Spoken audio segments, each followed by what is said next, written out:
guys. Pasensya na po kayo kung medyo madilim. Ayan ang ate ko. Oh.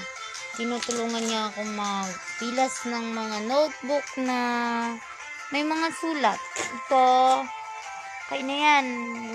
Magagamit na nila sa pasukan. Yan, mabebenta namin yan. Magiging pera yan. Ang basura ay may pera. Yan mo yung aking dalaga. Bising-busy. Tapos ito naman po yung assorted. Yan. Ito yung puti. Yan, tiyaga lang. Tiyaga lang. Ang pera ay mas marami sa basura.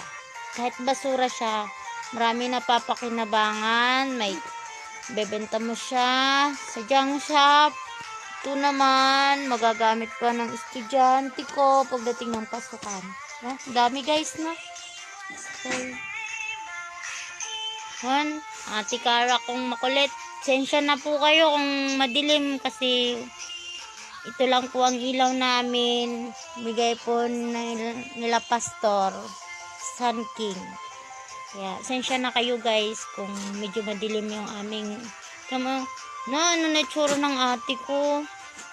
Kawawa na. Tsaga-tsaga lang nak, matatapos na tayo. Thank you.